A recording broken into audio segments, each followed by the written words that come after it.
میرا یہ مشن ہے کہ پہلے تو ہم تعلیم کے نظام کو ایسا کریں کہ ہمارے بچوں کو سمجھ تو ہو کہ وہ کیا کیریکٹر تھا جس نے ساری مسلمانوں کو اٹھا کے کدھر سے کدھر لے گئے. کیا وجہ تھی کہ انڈونیشیا اور ملیشیا میں لوگ مسلمان ہو گئے؟ صرف مسلمانوں کا کیریکٹر دیکھ کے، تاجروں کا کیریکٹر دیکھ کے لوگ مسلمان ہو گئے. وہ کیریکٹر کی کیا صفتیں تھی؟ سب سے بڑی صفت تھی سچائی. صادق تھے. سچ میں بڑی پاور ہے. سچے انسان کی عزت ہوتی ہے. آپ آزما کے دیکھ لیں، اربوں پتی جھوٹا ہوگا اس کی کوئی عزت نہیں کرے گا. غریب آدمی سچ بولنے والا ہوگا اس کی عزت ہوگی. سچ انسان کو طاقت دیتا ہے. نبی صلی اللہ علیہ وسلم کے پاس ایک دفعہ آیا ایک قریش، کہتا جی میری عمر اتنی ہو گئی ہے، میں اب اپنی عادتیں نہیں بدل سکتا، مجھے ایک چیز بتاؤ کہ میں مسلمان ہو جاؤں اور اپنی عادتیں بھی رکھوں. انہوں نے کہا سچ بولا کرو. سچ کی پاور ہے.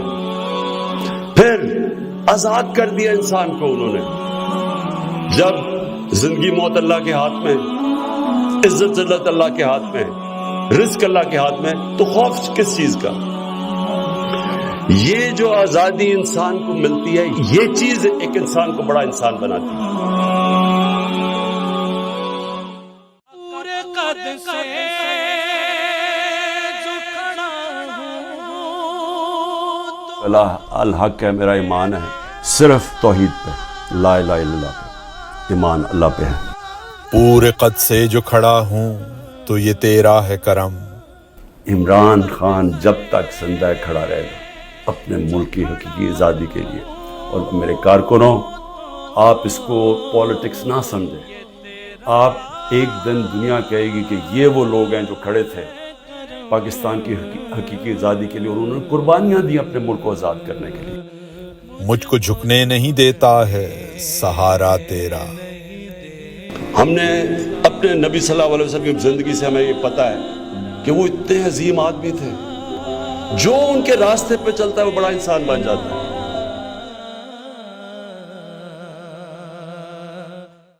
میں چاہتا ہوں کہ اس مبارک دن ہم عشق کرتے اپنے نبی صلی اللہ علیہ وسلم سے، لیکن جو ان کی سیرت پہ عمل نہیں کرتے اور اس کی وجہ سے ہمارے حالات اچھے نہیں ہیں. اور میرا یہ ایمان ہے کہ جب تک ہم وہ جو انہوں نے راستہ بتایا اس پہ نہیں چلیں گے، ہمیں عزت نہیں ملنے لگی.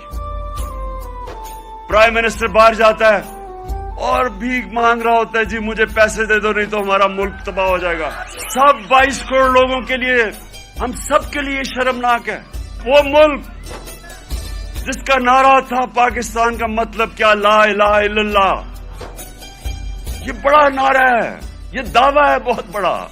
یہ اللہ سے وعدہ ہے کہ اللہ تیرے سوا کوئی خدا نہیں ہے. وہ آج ایسے پھر رہا دنیا میں، نہ عزت ہے نہ آزادی ہے. میں اپنی قوم کے لیے، پاکستانیوں کے لیے، مسلمانوں کے لیے جو حدیث ہے نبی صلی اللہ علیہ وسلم کی، یہ بڑا ضروری ہے ہم سب کو سمجھنا، کیونکہ وہ دنیا کی تاریخ میں کبھی بھی ایسا لیڈر نہ آیا تھا نہ آئے گا. انہوں نے کہا کہ اگلی دنیا کے لیے ایسے جیو کہ تم نے کل مر جانا ہے. اپنے اعمال اتنے اچھے کرو کہ تمہیں سارا فکر ہونا چاہیے کہ تمہیں ایک دن اللہ کو جواب دینا ہے. تو اس طرح کرو کہ تم آج سے اپنے اعمال ٹھیک کرو، لیکن اس دنیا کے لیے ایسے جیو کہ آپ نے 1000 سال زندہ رہنا. یعنی جو بھی آج اس دنیا پہ آپ کر رہے ہیں، اس کا امپیکٹ آنے والی نسلوں پہ کیا ہوگا، آپ کو مسلسل سوچنا چاہیے. اور ایک قرآن کی آیت ہے کہ میری زمین پہ نکل کے دیکھو کہ کتنی قومیں میں نے برباد کی جو میرے حکم پہ نہیں چلی. تو یہ اللہ کا حکم ہے. جب اللہ کی زمین پہ آپ قدم رکھتے ہیں تو آپ کو فکر کرنی چاہیے کہ آپ جو بھی اس کی زمین پہ جو بھی ایکٹیویٹی کر رہے ہیں اس کا آگے آنے والی جنریشن کے اوپر کیا اثر پڑے گا. زندگی کبھی اسٹریٹ لائن میں تو جاتی نہیں ہے، اونچ نیچ ہوتی ہے زندگی میں. تو جب نیچ آتی ہے زندگی میں تو انسان کو صبر کرنا چاہیے. قرآن میں اللہ نے کہا ہے کہ جو انسان کی سب سے اچھی صفت اللہ کو پسند ہے، مشکل وقت میں صبر کرنا. وہ کرتا ہے جس پہ اللہ کے ایمان ہوتا ہے. اور پھر قرآن کی آیت ہے کہ ہر مشکل کے بعد میں آسانی پیدا کرتا ہوں، لیکن یہ ایمان والے لوگوں کے لیے۔ انسان کی زندگی میں، ایک ادارے کی زندگی میں، ایک سپورٹس ٹیم کی زندگی میں اور ایک قوم کی زندگی میں ہمیشہ اچھے برے وقت آتے ہیں۔ جب چھوٹے تھے تو انگریزی کی کتابوں میں پڑھتے تھے and they lived happily ever after۔ یہ صرف فیری ٹیلز میں ہوتا ہے۔ زندگی اونچ نیچ کا نام ہے، اور جو یہ اونچ نیچ کا جو ڈائنامک سمجھ جائے تو وہ ہمیشہ برے وقت کا فائدہ اٹھاتے ہیں۔ برا وقت ایک انسان یا قوم کی زندگی میں آپ کو ایک اللہ کی طرف سے ایک ایسا پیغام آتا ہے کہ اپنے آپ کو اپنی اصلاح کرو، تم غلط طرف نکل گئے ہو، اپنا راستہ ٹھیک کرو، اس راستے پہ لگو جو اللہ چاہتا ہے۔ سب تعریفیں اللہ تیرے لیے، وہ رحمان اور رحیم ہے، معاف کرنے والا اللہ ہے، مالک یوم الدین، انصاف کرنے والا خدا ہے۔ جو اللہ فیصلے کرتا ہے انسانوں کے اوپر، وہ دلوں کے بھی راز جانتا ہے، اعمال بھی جانتا ہے، وہ سب سے بڑا جج ہے، انصاف کرنے والا۔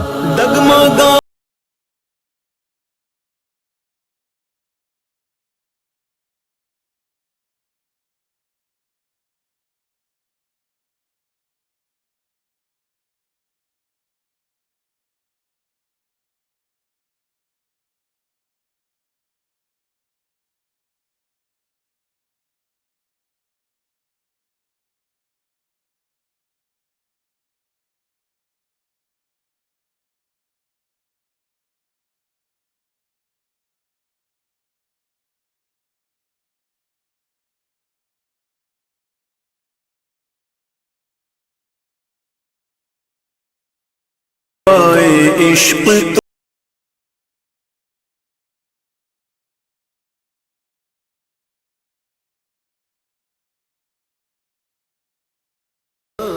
چیز اچیو کی نہیں ہے، اس کو کبھی کتنی کامیابی ملی نہیں جتنے نبی صلی اللہ علیہ وسلم کو ملی ہے۔ اس لیے نماز میں آپ کہتے ہیں کہ اللہ مجھے ان کے راستے پہ لگا۔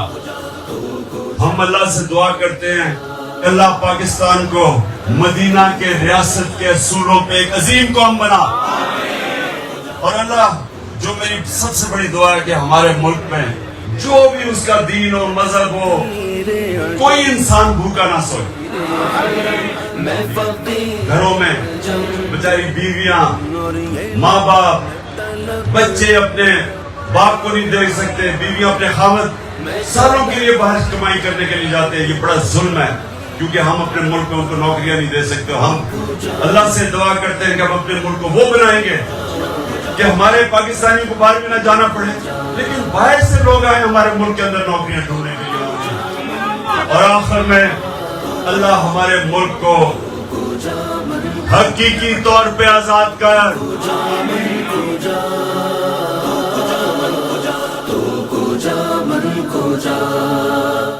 اللہ پاکستان کو مدینہ کے ریاست کے اصولوں پہ ایک عظیم قوم بنا، اور اللہ جو میری سب سے بڑی دعا ہے کہ ہمارے ملک میں جو بھی اس کا دین اور مذہب ہو، کوئی انسان بھوکا نہ سوئے۔ گھروں میں بیچاری بیویاں، ماں باپ، بچے اپنے باپ کو نہیں دیکھ سکتے، بیویاں اپنے خاوند، سالوں کے لیے باہر کمائی کرنے کے لیے جاتے ہیں۔ یہ بڑا ظلم ہے، کیونکہ ہم اپنے ملک کو ان کو نوکریاں نہیں دے سکتے۔ ہم اللہ سے دعا کرتے ہیں کہ ہم اپنے ملک کو وہ بنائیں گے کہ ہمارے پاکستانیوں کو باہر بھی نہ جانا پڑے، لیکن باہر سے لوگ آئے ہمارے ملک کے اندر نوکریاں ڈھونڈنے کے لیے۔ اور آخر میں اللہ ہمارے ملک کو حقیقی طور پہ آزاد کر۔ آپ نماز میں اللہ سے صرف ایک چیز مانگتے ہیں کہ اللہ مجھے ان کے راستے پہ لگا جن کو تم نے نعمتیں بخشی، ان کے راستے پہ نہیں جو تباہی کے راستے پہ چلے گئے۔ کسی انسان نے وہ چیز اچیو کی نہیں ہے اس کو کبھی کتنی کامیابی ملی نہیں جتنے نبی صلی اللہ علیہ وسلم کو ملی ہے. اس لیے نماز میں آپ کہتے ہیں کہ اللہ مجھے ان کے راستے پہ لگا. ہم اللہ سے دعا کرتے ہیں ان کی سنت پہ ہم چلیں, ان کے راستے پہ چلیں, کیونکہ وہ عصمت کا راستہ ہے لیکن وہ مشکل راستہ ہے.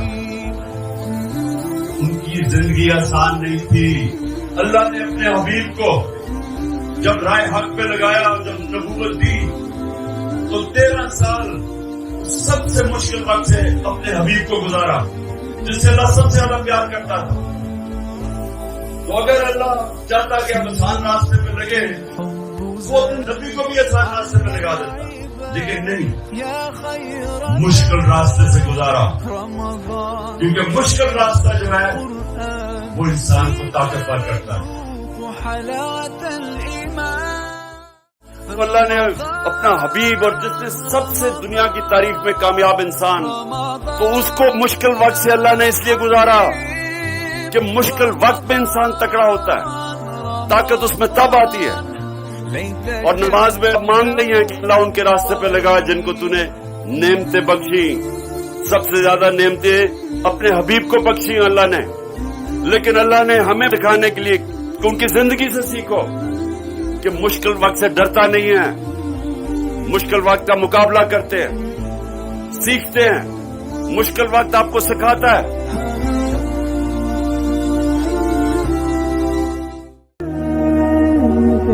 میں جب اپنے اللہ کے پاس جاؤں گا میں صرف اسے ایک چیز سننا چاہتا ہوں کہ میرا اللہ مجھے یہ کہے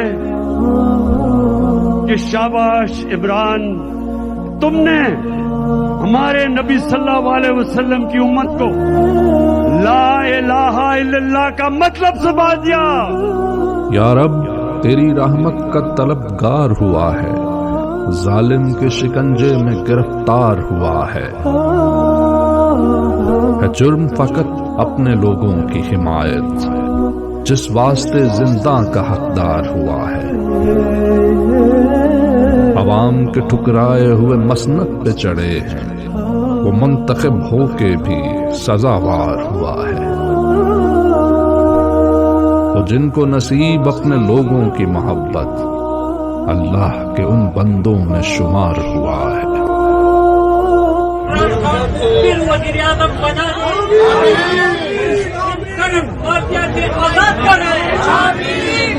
کو 1000 سال جیل, پاکستان کے لیے, عوام کے لیے 1000 سال جیل.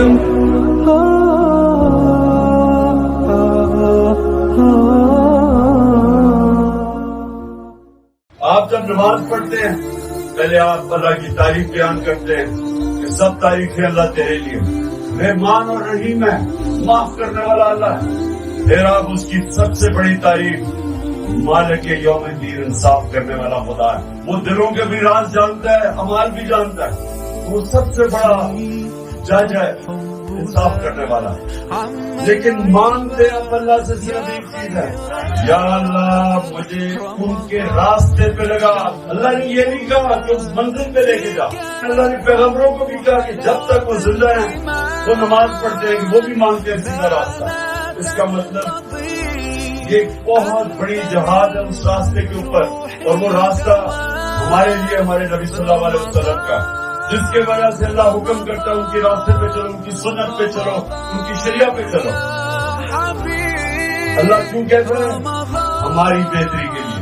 دنیا کی کئی 100 سال تک انہوں نے امامت کی. وہ کیا چینج آیا تھا یہ آپ سب کو سمجھنا. چینج شروع ہوا تھا ایک لا الہ الا اللہ سے. انسانوں کو آزاد کیا تھا. جب آپ دعویٰ کرتے ہیں اللہ کے سوا میں کسی کے سامنے نہیں جھکتا, انسان اپنی آزادی کا دعویٰ کرتا ہے. حضرت علی رضی اللہ تعالیٰ نے کہا کہ کفر کا نظام چل جائے گا, لیکن وہ نظام جدھر انصاف نہیں ہے وہ کبھی بھی نہیں چل سکتا. میرے نبی صلی اللہ علیہ وسلم نے 1500 سال پہلے کہہ دیا تھا, اور آج پاکستان میں وہ وہی حالات ہیں کہ اگر طاقتور جرم کرے گا اور وہ معاشرہ اس کو نہیں پکڑے گا اور صرف چھوٹے اور کمزور چوروں کو جیلوں میں ڈالتا ہے, وہ معاشرہ تباہ ہو جاتا ہے. اور یہ مسئلہ ہے آج سب سے بڑے بڑے جو مجرم ہیں وہ آج اوپر بیٹھے ہوئے ہیں اور وہ سمجھتے ہیں کہ ہم ان کے ساتھ سر جھکا دیں اور ان کو قبول کر لیں. یہ قوم کو بھیڑ بکریاں سمجھ کے چوروں کو اوپر بٹھا کے اور کہے کہ ہم ان کو قبول کر لیں گے، اور جو قوم یہ قبول کرتی ہے وہ تباہ ہو جاتی ہے. یہ ہماری جو حقیقی آزادی کی تحریک، اس لیے اس کے اوپر سختیاں کی جا رہی ہیں، کیونکہ جو طاقتور اوپر ہیں یہ پاور نہیں چھوڑنا چاہتے. ملک کا نظام تباہ کر کے خود سب پیسہ بنا رہے ہیں، اپنے ذات کے لیے ملک کو تباہی کی طرف دھکیل رہے ہیں. ہمارے دین میں آزادی کی جد و جہد کی اتنی اہمیت اللہ نے اس لیے رکھی ہے کہ آزاد قوم ہی کی پرواز اوپر ہے، غلام اوپر نہیں جا سکتے.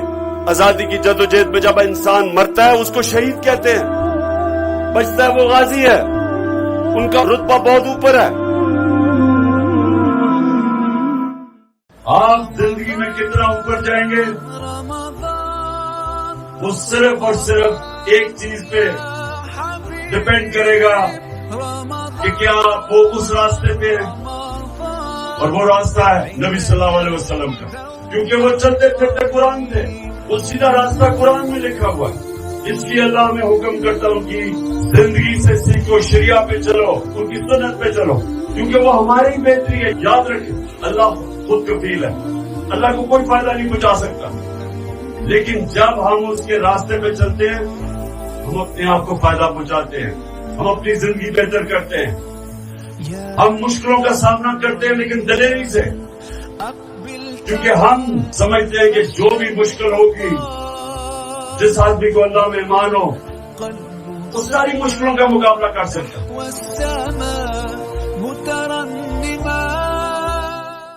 ہم لا الہ الا اللہ کے ماننے والے ہیں، ہم اللہ کے سوا کسی کے سامنے نہیں جھکتے، ہم اس کو شرک سمجھتے ہیں. ہم جو سب سے بڑا خوف کا بند توڑ کے اللہ کی طرف جاتے ہیں اور اس کی عبادت کرتے ہیں. ہمارا نسبت یا کا نام ہو یا کا نسبت اللہ، صرف تیری عبادت کرتے ہیں، صرف تیرے سے مدد مانگتے ہیں. اور وقت آ گیا کہ وقت کے جوانوں کے خلاف تیری قوم کھڑی ہوگی. میرا گھر بن رہا تھا، جولائی کی گرمی تھی، میں دیکھ رہا تھا گھر بنتے ہوئے، بڑی گرمی تھی اس وقت. سارے مزدور گرمی میں تھک جاتے تھے، کوئی بیٹھ جاتا تھا درخت کے نیچے، کوئی سانس لیتا تھا. ایک نوجوان گرمی کے اندر بھی مسلسل وہ کام کرتا رہا، اس کی قمیض پسینہ پسینہ. شام کو کام ختم ہوا، میں نے اس کو مزدور کو بلایا، میں نے اس کو تھوڑے پیسے دیے. میں نے کہا تم نے بڑا زبردست کام کیا. غریب آدمی تھا، مزدور تھا، کہتا جی میں یہ آپ سے پیسے نہیں لوں گا. میں اس کا کہا کیوں نہیں لوگے؟ کہتا جس کی میں نے مزدوری کی اس کا مجھے پیسہ مل رہا ہے، میں آپ کا بیرون ملت نہیں ہونا چاہتا. اس کو غیرت کہتے ہیں. جتنا آپ اللہ کے قریب جاتے رہیں گے آپ کی پرواز اوپر ہوتی جائے گی. جتنا آپ اپنے نبی صلی اللہ علیہ وسلم سے عشق کریں گے اور اس کی راستے پہ چلیں گے آپ کا عظمت کا ستارہ اوپر جانا شروع ہو جائے گا. مجھ کو تو وہ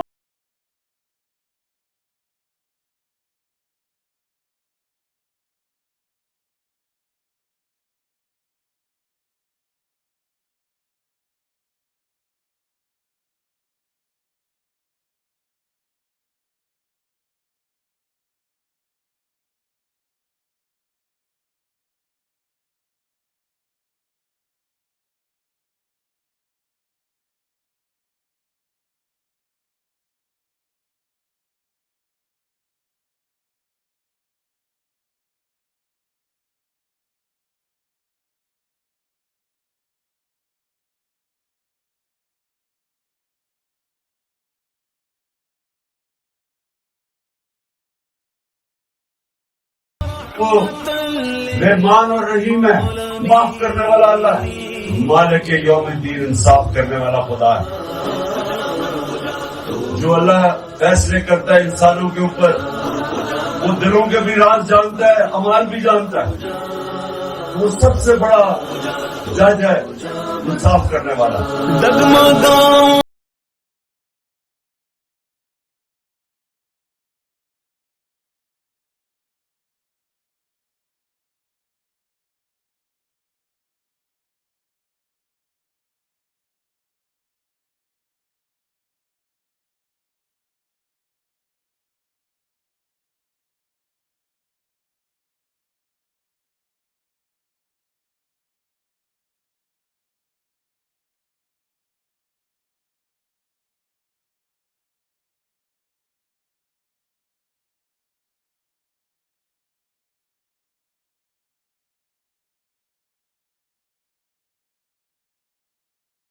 عشق تو میں تیرے چار سو تو اثر میں دعا. کسی انسان نے وہ چیز اچیو کی نہیں ہے، اس کو کبھی کتنی کامیابی ملی نہیں جتنے نبی صلی اللہ علیہ وسلم کو ملی ہے. اس لیے نماز میں آپ کہتے ہیں کہ اللہ مجھے ان کے راستے پہ لگا. ہم اللہ سے دعا کرتے ہیں ان کی سنت پہ ہم چلیں، ان کے راستے پہ چلیں، کیونکہ وہ عزت کا راستہ ہے. حجۃ الوداع کے موقع پر رسول کریم صلی اللہ علیہ وآلہ وسلم نے مسلمانوں سے آخری خطبہ ارشاد فرمایا: اے لوگو، شاید آئندہ سال اور اس کے بعد پھر کبھی تم سے یہاں ملاقات نہ ہو سکے. جو تمہیں غریب ہیں انہیں وہی کھلاؤ جو تم کھاتے ہو، وہی پہناؤ جو تم پہنتے ہو، کہ سب کو اللہ ہی کی طرف لوٹنا ہے اور وہ تم سے تمہارے اعمال کا حساب لے گا. ہم عشق کرتے اپنے نبی صلی اللہ علیہ وسلم سے. جو موجود ہیں وہ انہیں بتا دے جو موجود نہیں. تم سب ایک آدم کی اولاد ہو اور تم میں سب سے بہتر وہ ہے جسے اللہ کا خوف ہے. میں جو کچھ کہوں اسے غور سے سنو. ایام جاہلیت کے مقتولین کا قصاص اور دیت دونوں ختم کی جاتی ہیں. یاد رکھو، ہر مسلمان دوسرے مسلمان کا بھائی ہے اور تمام مسلمان آپس میں بھائی بھائی ہیں. جو ان کی سیرت پہ عمل نہیں کرتے اور اس کی وجہ سے ہمارے حالات اچھے نہیں ہیں. مسلمانوں میں رنگ، نسل اور قبیلے کا کوئی امتیاز نہیں. کوئی مسلمان کسی دوسرے کے مال پر ناجائز تصرف نہیں کرے گا، ورنہ یہ ایک دوسرے پر ظلم ہو جائے گا. لوگوں، غور سے سنو. جو چیز میں تم میں چھوڑے جا رہا ہوں وہ چیز نہایت واضح اور روشن ہے، اور وہ ہے اللہ کی کتاب اور اس کے رسول کی سنت. اگر اسے مضبوطی سے پکڑے رہو تو کبھی ٹھوکر نہ کھاؤ گے. اور میرا یہ ایمان ہے کہ جب تک ہم وہ جو انہوں نے راستہ بتایا اس پہ نہیں چلیں گے ہمیں عزت نہیں ملنے لگی. پھر آپ نے تکمیل دین کے حوالے سے اس آیت کی تلاوت فرمائی: آج کے دن ہم نے تمہارے لیے دین کو مکمل کر دیا اور اپنی نعمت تم پر تمام کر دی اور تمہارے لیے دین اسلام کو پسند کر لیا. ہمارے ملک میں سب کچھ اللہ نے دیا. اس ملک میں کسی چیز کی کمی نہیں. اللہ نے کتنی نعمتیں بخشی ہیں پاکستان میں، لیکن جو راستہ ہے وہ ہمیں اپنا راستہ ٹھیک کرنا ہے. اور میں اب سے نہیں 25 سال پہلے جب میں نے اپنی پارٹی بنائی تھی تو ہم نے ویژن اپنی دیا تھا کہ مثالی اسلامی فلاحی ریاست، مطلب کہ مدینہ کی ریاست. یہ 25 سال پہلے ہماری ویژن تھی. ہمارا نصب العین تھا ایاک نعبد و ایاک نستعین. اور میں تب بھی اس نتیجے پہ پہنچ گیا تھا کہ اگر اس قوم نے ایک عظیم قوم بننا ہے تو اس کو وہ اصولوں پہ جانا پڑے گا. یہ ہے جس سے انشاءاللہ ہمارا ملک ایک عظیم ملک بنے گا. جو سب سے پہلے چیز نبی صلی اللہ علیہ وسلم نے کی، اچھے کو اچھا اور برے کو برا، اخلاقی معیار اٹھایا ایک معاشرے میں. جو اگلی چیز انہوں نے کی، عدل اور انصاف، رول آف لا. ان کی 2 حدیث ہیں، وہ اتنی امپورٹنٹ حدیث ہیں، انہی پہ اگر ایک معاشرہ عمل کر لے، ان 2 حدیث سے معاشرہ اٹھ سکتا ہے کہ میری بیٹی بھی اگر جرم کرے گی اس کو سزا ملے گی، قانون سے اوپر کوئی نہیں. اور دوسری چیز کہ تمہارے سے پہلے بڑی قومیں تباہ ہوئی جدھر طاقتور کے لیے ایک قانون اور کمزور کے لیے دوسرا قانون. سب سے بڑا سانحہ مسلمانوں کی تاریخ میں جب حضرت امام حسین کی شہادت ہوئی تو کوفہ کے لوگ سب جانتے تھے کہ حضرت امام حسین رائے حق پہ کھڑے ہیں، لیکن انہوں نے یزید کے خوف کی وجہ سے حضرت امام حسین کی مدد نہیں کی، اور ہمیشہ کے لیے وہ پچھتائے کہ اتنا بڑا ظلم ہونے دیا انہوں نے۔ آج بھی یہی ہے، سارے اللہ کے پیغمبروں نے ظالموں کا مقابلہ کیا، جتنے اللہ کے پیغمبر آئے تھے سب انصاف کے لیے آئے تھے۔ وہ لوگ جو ظلم کے سامنے سر جھکاتے ہیں ان میں اور جانوروں میں کوئی فرق نہیں ہوتا۔ یہ جو مرنے کا ڈر ہے، مسلمانوں کی تاریخ میں جو سب سے بڑا ثانیہ ہوا حضرت امام حسین کا کربلا میں، تو کوفہ کے لوگوں کو پتا تھا کہ حضرت امام حسین رائے حق پہ کھڑے ہیں، لیکن یزید کا خوف تھا، اس کے ظلم کا خوف تھا، نہیں مدد کرنے کے لیے آئے۔ اور مسلمانوں کی تاریخ کا سب سے بڑا ٹریجڈی ثانیہ ہوا۔ میرا یہ ایمان ہے، اگر ایک انسان نے عظیم انسان بننا ہے تو نبی صلی اللہ علیہ وسلم کو رول ماڈل بنا، اگر ایک قوم نے عظیم بننا ہے تو مدینہ کی ریاست کے اصولوں پہ چل جائے۔ یہ تاریخ کا حصہ ہے کہ وہ جو مدینہ کی ریاست تھی اس کے اوپر 1000 سال تک مسلمان دنیا کی سب سے عظیم قوم بنے رہے، 700 سال تک سارے دنیا کے ٹاپ سائنٹسٹ مسلمان تھے۔ اگر ہم نے اپنے بچوں کو نہ بتایا کہ ہم کیا ہیں، مسلمان کیا ہے، صرف یہ نہیں کہ ہم گھروں میں پیدا ہو گئے تو ہم مسلمان ہیں، سمجھے کہ تاریخ کیا تھی آپ کی، کیا وہ چیزیں تھیں جو ایک زمانے میں ہم اوپر گئے اور پھر کیا وجہ تھی کہ ہم نیچے آ گئے۔ جب مسلمان گرتا ہے تو وہ مدینہ کی ریاست کے اصولوں سے دور چلا جاتا ہے، اور جب بھی مسلمان قوم اٹھی ہے ان اصولوں کے اوپر جانا شروع کر دیا۔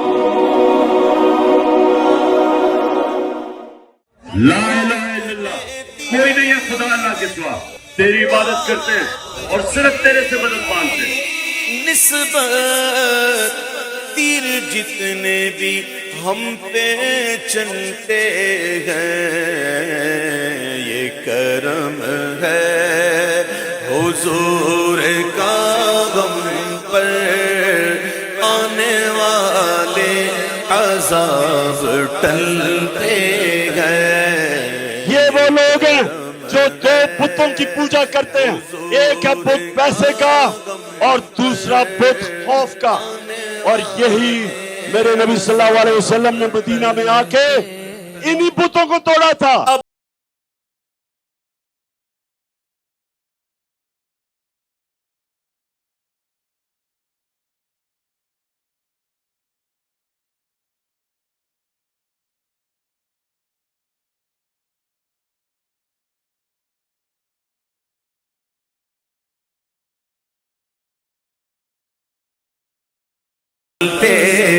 لا الہ الا اللہ کا مطلب ہمیں سکھایا تھا کہ ہم سوائے اللہ کے کسی کے سامنے نہیں جھکتے۔ سنبھلتے گئے۔ جیسے جیسے میں نے نبی صلی اللہ علیہ وسلم کی زندگی کو پڑھنا شروع کیا، سیرت نبی کو سمجھنا شروع کیا، تو یہ آہستہ آہستہ میرے بت ٹوٹتے گئے۔ میرے میں بھی خوف تھا، مجھے بھی یہ ہوتا تھا کہ جی لوگ مذاق اڑائیں گے، لوگ ہنسیں گے آپ کے اوپر۔ بچپن میں بہت ہی شرم آتا تھا، تقریر ہی نہیں ہوتی تھی لوگوں کے سامنے۔ جیسے جیسے ایمان آتا گیا، میں نے نبی کی سیرت سمجھتا گیا، آہستہ آہستہ یہ بت ٹوٹتے گئے۔ اگر انسان کے ہاتھ میں ذلت ہوتی تو آج میں بڑا ذلیل ہو چکا ہوتا۔ یہ یاد رکھیں، اللہ نے اپنے ہاتھ میں رکھی ہوئی عزت اور ذلت۔ دوسری چیز موت کا ڈر۔ میں جب پالیٹکس میں آیا اس سے پہلے میں نے اس خوف کے اوپر قابو پایا، کیونکہ میرا ایمان جیسے جیسے مضبوط ہوتا گیا میرا یہ خوف جاتا گیا، اور میں جب اس نتیجے پہ آیا کہ جب اللہ کا فیصلہ ہوگا اس سے پہلے مجھے کوئی نہیں لے جا سکتا، تب میں سیاست میں آیا۔ جشن عید میلاد النبی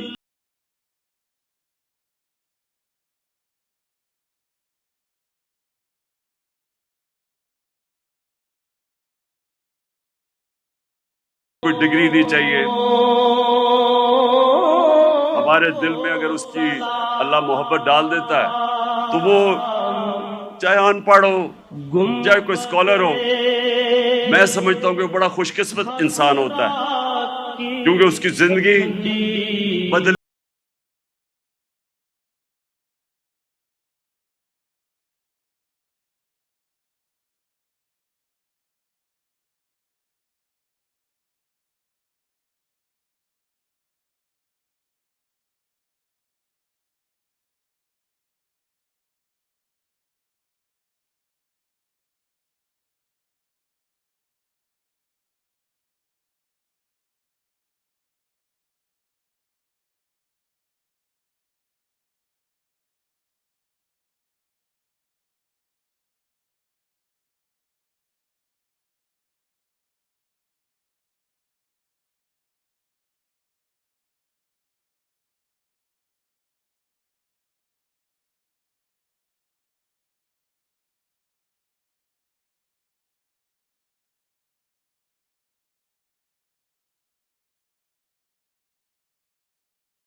جشن عید میلاد النبی کی مبارک دیتا ہوں۔ جس طرح پچھلے سال میری ساری پارٹی پاکستان میں بھرپور طریقے سے ہم نے سیلیبریٹ کیا، میں انشاءاللہ کل F9 پارک 4 بجے شام میں آپ سب کو دعوت دے رہا ہوں۔ ہم ایک پروگرام کر رہے ہیں، ہم اپنے نبی صلی اللہ علیہ وسلم سیرت کے اوپر بات کریں گے کہ کیسے ہم اپنی قوم بدل سکتے ہیں، ہم اپنی قوم کی پرواز اوپر لے جا سکتے ہیں، ان کی سیرت کے اوپر عمل کریں گے، اور انشاءاللہ اس کے اوپر ہم بات کریں گے۔ میں آپ سب کو دعوت دیتا ہوں، کل آپ سے ملاقات ہوگی۔ حضرت علی کا قول ہے کہ کفر کا نظام چل جائے گا لیکن نا انصافی کا نظام نہیں چل سکتا۔ ایک سویلائز سوسائٹی کا بیسس انصاف ہے، جس کو نبی صلی اللہ علیہ وسلم نے مدینہ میں سب سے پہلے عدل اور انصاف قائم کیا، پھر خوشحالی آئی تھی۔ تو خوشحالی اس معاشرے میں آ ہی نہیں سکتی جدھر انصاف نہ ہو۔ سب سے پہلے کیا ہوا؟ انہوں نے کیسے انسانوں کے کیریکٹر بدلے؟ انہوں نے سب سے پہلے انسانوں کو ذہنی طور پہ آزاد کیا، اندرونی طور پہ آزاد کیا۔ ایک غلام اچھا غلام ہی بنتا ہے، کاپی کرتا ہے، نئی ایجاد جو چیزیں ہوتی ہیں وہ آزاد مائنڈ کرتے ہیں، غلام نہیں کر سکتا۔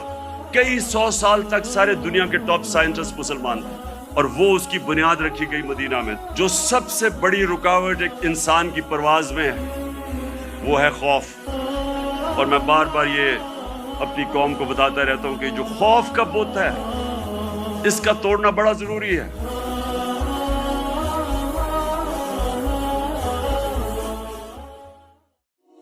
نبی صلی اللہ علیہ وسلم نے مدینہ کی ریاست میں ایک تو ذہنی طور پہ لوگوں کو آزاد کیا، اور دوسرا انہوں نے عدل اور انصاف دے کے انسانوں کو آزاد کیا۔ جانوروں کی بستیوں میں اور انسانوں کی بستیوں میں کیا فرق ہے؟ جانوروں کی بستیوں کے اندر جو طاقتور ہے وہ جو مرضی کرے، کمزور اپنی جان بچا کے پھرتا ہے، کمزور کی کوئی اہمیت نہیں۔ اس کو کہتے ہیں جنگل کا قانون۔ انسانی معاشرہ انصاف پہ بنتا ہے۔ انصاف کا کیا مطلب ہے؟ کہ کمزور کو طاقتور سے قانون تحفظ دیتا ہے، جس کو ہم قانون کی حکمرانی کہتے ہیں۔ اس کے بغیر ایک معاشرے میں لوگ آزاد نہیں ہو سکتے۔